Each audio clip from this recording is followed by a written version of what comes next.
സാധാരണ തിരഞ്ഞെടുപ്പല്ല, മാറ്റത്തിനായിട്ടുള്ള ചരിത്ര നിമിഷമാണ്. മാതൃഭൂമി സർവേ പറയുന്നത് നിങ്ങൾ കേട്ടിരുന്നോ? 35ഓളം സീറ്റുകളിൽ ആര് ജയിക്കുമെന്ന് പോലും ക്ലിയർ അല്ല. എന്താണ് കാര്യം? BJP ഉയർന്നു വരുന്നുണ്ട്. അവരുടെ വോട്ടുകൾ പഴയ മുന്നണികളുടെ കണക്ക് മുഴുവൻ കളയുന്നുണ്ട്.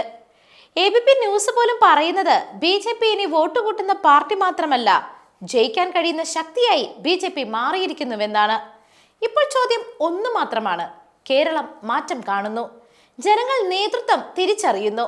പ്രധാനമന്ത്രി നരേന്ദ്രമോദിയുടെ നിരന്തര സന്ദർശനങ്ങൾ, കേന്ദ്രമന്ത്രിമാരുടെ ഇടപെടലുകൾ, കേന്ദ്ര പദ്ധതികളുടെ ശക്തി, ഇതെല്ലാം ചേർന്ന് നിഷ്പക്ഷ വോട്ടർമാരുടെ വിശ്വാസം BJPയിലേക്ക് തിരിയുന്നു.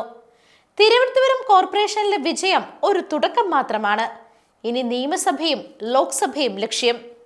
LDFനും UDFനും മുൻതൂക്കമില്ലെങ്കിൽ കേരളം തീരുമാനിക്കുന്നത് ആരെയാണ്? BJP. ഓർക്കുക, LDFും UDFും രണ്ടല്ല, അവർ ഒന്നാണ്. ഈ തിരഞ്ഞെടുപ്പ് മാറ്റത്തിനായിട്ടുള്ള വോട്ടാണ്.